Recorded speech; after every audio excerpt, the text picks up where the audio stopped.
Gérard Lanvin, né le 21 juin 1950, aujourd'hui âgé de 75 ans, est une figure emblématique du cinéma français indépendant et engagé, un homme qui a bâti sa carrière sur l'honnêteté, la sincérité et un rejet absolu du glamour et des faux semblants de l'élite artistique parisienne, une figure perçue comme l'incarnation de l'intégrité et de la franchise, souvent très critique envers les questions sociales et politiques. Une carrière qui s'est étendue sur des décennies de rôles interprétés avec honnêteté et une profonde empathie pour les ouvriers et les marginaux, à travers des films tels que Le Fils du Français, Envoyés très spéciaux.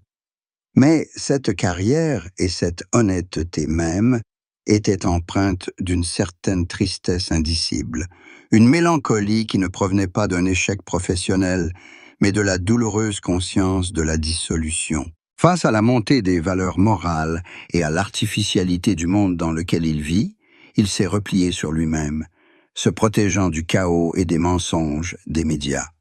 Cette situation a engendré une profonde tension intérieure entre l'artiste, avide d'exprimer la vérité, et l'homme, soucieux de préserver son intimité.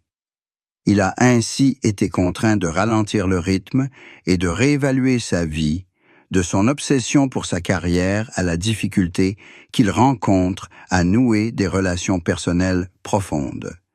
Cette tristesse indéfinissable trouve également sa source dans le contraste entre son dévouement absolu à l'art et le secret le plus total entourant sa vie privée avec son épouse Chantal Benoît et sa vie familiale avec ses deux enfants Manu et Léo, eux aussi engagés dans une voie artistique. Il a dû rendre public des détails intimes sans jamais permettre à quiconque de s'immiscer dans sa vie privée ni de spéculer. Ce contraste a engendré une lassitude mentale, luttant constamment contre les regards indiscrets des médias et les spéculations publiques sur sa vie privée. Une certaine tristesse se manifestait aussi sous la forme d'un regret secret. Celui de ne pouvoir s'ouvrir pleinement et d'avoir choisi la solitude pour protéger ses proches des médias, l'art étant devenu un substitut à sa vie personnelle et à l'intimité. La déchirure entre l'ego de l'artiste, avide d'explorer chaque recoin caché, et la personnalité de l'homme en quête d'une vie privée absolue, a créé une profonde blessure. Le plus grand mystère et la plus grande énigme qui entoure Gérard Lanvin sont les suivants.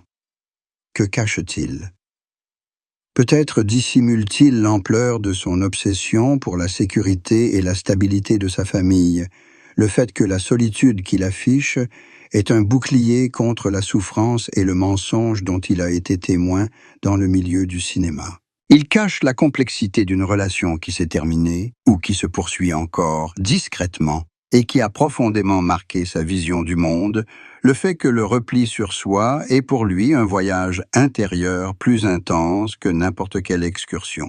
Plus encore, il cache un secret personnel concernant l'inspiration de ses rôles complexes et émouvants, une vérité qui l'a poussé à rechercher une libération non seulement physique, mais aussi émotionnelle, une vérité qui l'a rendu plus reclus que jamais. L'histoire d'amour, de mariage et de déchéance de Gérard Lanvin offre un parfait contraste avec le chaos souvent présent dans le monde artistique.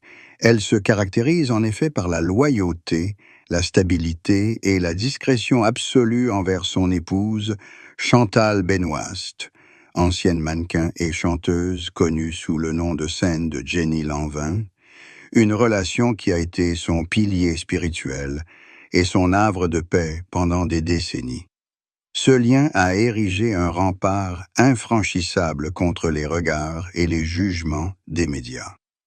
Mais cette stabilité et cette constance ont paradoxalement engendré une autre forme de déchéance, la perte de compréhension et la perte de sérénité causée par la célébrité.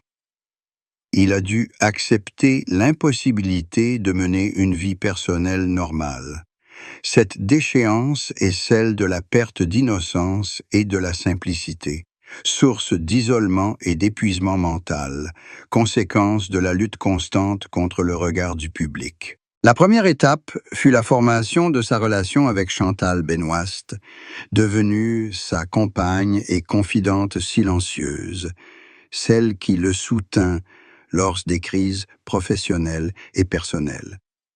Mais c'est l'explosion de la célébrité qui créa distance et solitude au sein du couple.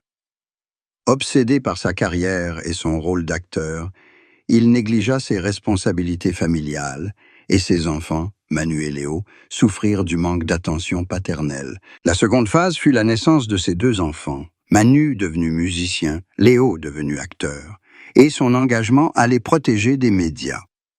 Ce qui apporta un certain apaisement et une stabilité, mais la fragilité réapparut sous la forme d'une lutte pour maintenir le lien tout en préservant l'intimité du couple et des enfants.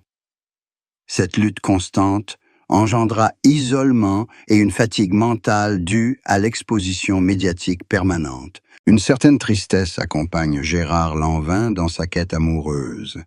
Le regret de ne pouvoir mener une vie privée normale, d'avoir dû troquer sa brillante carrière contre le sacrifice de l'intimité et la médiatisation de ses relations.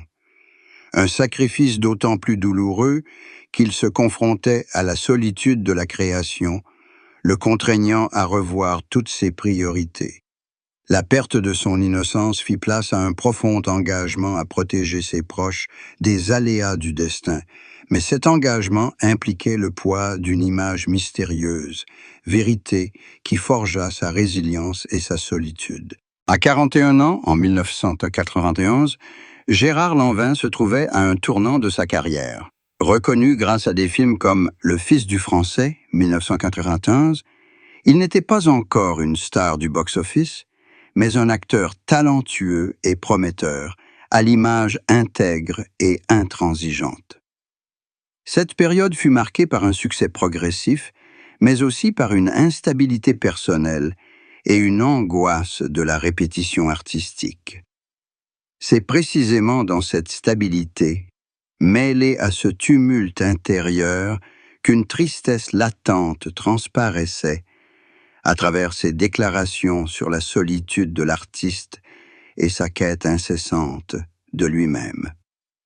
Une partie de cette tristesse qu'il tentait d'expliquer à 41 ans résidait dans la lassitude et la frustration liées à la pression critique constante et à l'isolement engendré par la célébrité. Celle-ci ne pouvait compenser le manque de paix et d'intimité dans sa vie personnelle, un fardeau psychologique qui pesait lourdement sur son existence et le poussait à redoubler d'efforts et à trouver un exutoire dans le processus créatif sans fin. À ce stade, il évoquait souvent son dilemme, concilier son rôle de cinéaste à l'écran et celui de père de famille en quête de stabilité.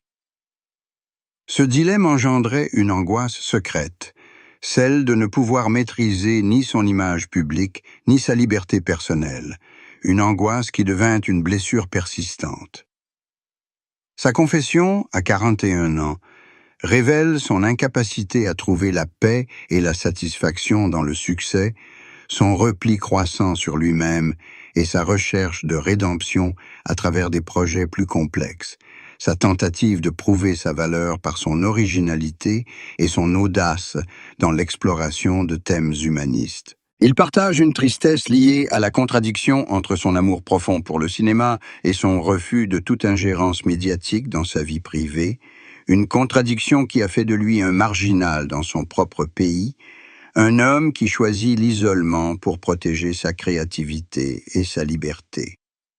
Cette tristesse traduit la conscience de la fragilité de la célébrité et la nécessité de lutter constamment pour garder le contrôle de sa vie, un combat qui a forgé sa résilience et son dévouement ultérieur. Le parcours de Gérard Lanvin est une épopée de détermination et de résistance aux codes non écrits du cinéma, une succession dramatique de renaissances artistiques et de construction d'une image d'acteur amateur découvert tardivement, à star de cinéma adulé pour son authenticité et sa ténacité. Un parcours empreint de secrets profonds, notamment la difficulté à concilier transparence professionnelle et vie privée absolue et les compromis nécessaires pour atteindre la stabilité financière, un succès acquis au prix de sacrifices constants et d'un isolement permanent.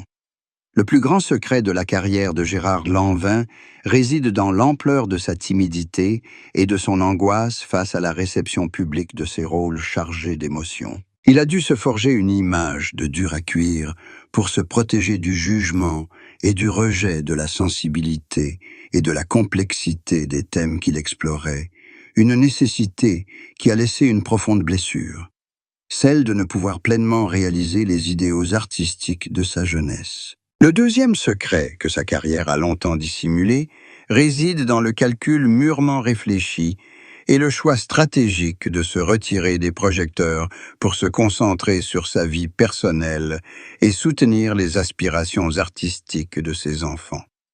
Sa diversité n'est pas seulement instinctive, mais aussi un outil pour préserver ses propres intérêts et éviter d'être catalogué, une volonté de maintenir sa liberté et sa maîtrise artistique. Son parcours a masqué une lutte contre l'isolement et l'épuisement, due à la pression constante des producteurs et à sa propre quête de perfection. Il lui a fallu faire preuve d'autodiscipline et de concentration pour redorer son image et se consacrer à des projets plus ambitieux. Le dernier secret tient à l'influence des souvenirs personnels, peut-être la perte, la difficulté à se retrouver, sur l'obsession thématique de ses films. Authenticité, connexion, compréhension. La vie privée est pour lui une stratégie pour transformer ses expériences personnelles en matière première artistique, à l'abri des interférences médiatiques. D'une manière ou d'une autre, sa tristesse l'a poussé à trouver un exutoire et un but en contribuant à une cause qui le dépassait, un parcours professionnel qui s'est achevé par une libération personnelle et l'acceptation que le plus grand succès réside dans la capacité à transformer la douleur en art et en dévouement à la famille. Si l'amour de Gérard Lanvin est perçu comme une absence publique du monde du spectacle, la confession la plus surprenante de son histoire d'amour ne relève ni de la trahison ni de l'échec, mais d'une profonde introspection philosophique. La transformation de l'amour en une stabilité absolue et la priorité donnée à l'affection familiale plutôt qu'à une carrière superficielle. Cette confession révèle la vérité crue. Son plus grand amour est le dévouement à son épouse Chantal Benoît et la préservation de sa vie privée face au tumulte du monde public. Cet amour l'a poussé à renoncer aux avantages matériels et à l'intimité d'une vie privée conventionnelle pour choisir la discrétion et le dévouement au travail et à sa famille, un choix qui a choqué les médias, habitués à l'image des célébrités vivant sous les feux de la rampe. La confession la plus surprenante est que son véritable bonheur réside dans l'absence de contraintes sociales et professionnelles, qu'il a fait des compromis pour construire une nouvelle vie fondée sur d'autres valeurs, fidélité, simplicité, créativité, une vérité qui s'est muée en une véritable prophétie de sa fuite. Cette confession est bouleversante car elle révèle l'ampleur de son insatisfaction face à l'artificialité et à l'emprise de l'industrie cinématographique sur la vie privée de l'artiste. Elle dévoile qu'il a choisi le secret non seulement par amour, mais aussi parce que c'est le seul moyen de s'évader et d'accéder à une philosophie de vie radicalement nouvelle, une philosophie qui a transformé l'amour en un pacte de liberté et d'anonymat. Il avait laissé entendre que sa paix intérieure n'avait été atteinte qu'au prix du sacrifice de sa carrière internationale et de l'acceptation d'une vie simple, un sacrifice justifié par son amour profond de la liberté et de l'art. Une partie de sa tristesse provenait de la prise de conscience que la célébrité l'avait dépouillé de la liberté à laquelle il aspirait et que le véritable amour avec Chantal était le moyen de la retrouver. La seconde confession fut la reconnaissance de la nécessité de changer pour devenir un meilleur observateur et un réalisateur plus stable. Il avait accepté l'influence de la solitude sur sa discipline personnelle, une acceptation qui marqua la fin de sa période de rébellion et le début d'une maturité tardive. L'aveu le plus choquant est le fait que son plus grand amour est l'acceptation inconditionnelle du silence concernant ses erreurs et ses tourments passés, une acceptation qui lui a permis de renaître et de trouver le salut dans son retrait de la vie publique. Pour Gérard Lanvin, le nouveau mariage n'était pas synonyme de recherche d'une nouvelle partenaire, mais bien d'une réaffirmation et d'un engagement durable envers sa relation avec Chantal Benoist et son dévouement à la paternité, Manu et Léo.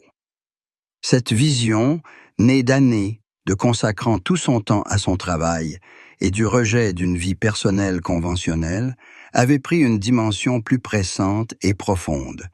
Elle avait transformé son attachement, voire son obsession, pour sa famille en une forme d'amour et une puissante philosophie de vie.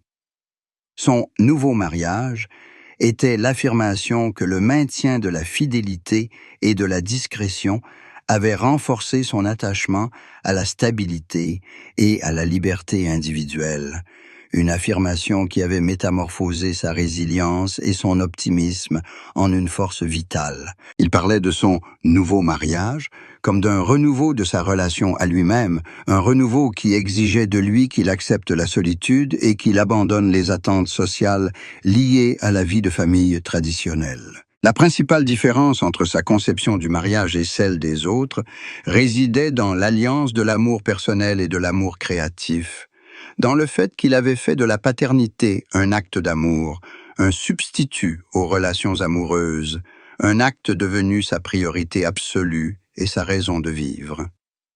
Il avait laissé entendre que sa paix intérieure lui venait du soutien inconditionnel de Chantal, un soutien qui avait renforcé ses liens familiaux d'une manière que la réussite matérielle n'aurait pu lui apporter. Le nouveau mariage de Gérard Lanvin était la reconnaissance silencieuse que le véritable amour réside dans la capacité d'affronter ensemble la finitude et l'incertitude de la vie, une reconnaissance qui lui apportait plénitude et réconfort dans ses moments les plus difficiles. Elle recherchait un engagement qui le libérerait de son obsession pour sa carrière et ses affaires personnelles, une libération qui lui permettrait de savourer pleinement les moments en famille et la simplicité de la vie. La réaffirmation de leur amour éternel était son nouvel engagement et sa plus forte réaffirmation. En conclusion, on constate le triomphe de l'authenticité et de la constance personnelle. Sa vie est comme une série télévisée écrite avec honnêteté, transparence et discipline. Une série qui atteint son apogée émotionnel dans son dévouement à sa famille. La tristesse latente, née de son instabilité personnelle et de sa peur de la perte, se transforme finalement en une énergie humaine qui le pousse à se consacrer pleinement à ses valeurs fondamentales et à les protéger, faisant de lui un modèle pour ceux qui veulent vivre selon leurs propres règles. Premièrement, cette conclusion nous amène à penser que la rédemption réside dans le sacrifice. Son rapport à la vie privée témoigne du pouvoir transformateur du choix personnel. Il a fait de la vie privée un bouclier et un outil pour échapper au chaos de son passé. Il a démontré que la véritable liberté ne réside pas dans la publicité, mais dans la maîtrise absolue de ses informations personnelles. Deuxièmement, cette conclusion met en lumière un héritage d'honnêteté et de courage civique. La carrière de Gérard Lanvin fut marquée par une transgression constante des règles, une transgression qui fit de lui un héros pour ceux qui aspiraient à vivre leur vie selon leurs propres termes, sans se soucier du jugement social. En définitive, Gérard Lanvin était une icône de résilience qui a fait du cinéma et de ses épreuves personnelles un manifeste paternel d'acceptation et d'amour inconditionnel, une vie définie par le courage et un dévouement sans faille. Sa promesse d'authenticité réside dans son engagement à écouter et à partager des histoires humaines, dans sa volonté d'utiliser son cinéma comme un symbole de vie, et une source d'inspiration pour celles et ceux qui recherchent la vérité, un engagement qui a cimenté son lien avec son public. La tristesse invisible qui s'est finalement muée en une force intérieure a renforcé la résilience de ses fans et leur refus de se soumettre à l'injustice sociale. L'héritage de Gérard Lanvin témoigne de la capacité d'un homme à transformer ses tourments personnels en dévouement et le mystère en inspiration. Il a su redéfinir le rôle d'une star en faisant une plateforme de communication pour la compréhension et l'acceptation. En définitive, Gérard Lanvin est une icône de l'amour, qui a fait de sa vie et de son amour un engagement. La résilience et l'honnêteté seront toujours la plus grande force pour surmonter tous les obstacles, une vie marquée par le courage et un dévouement inébranlable.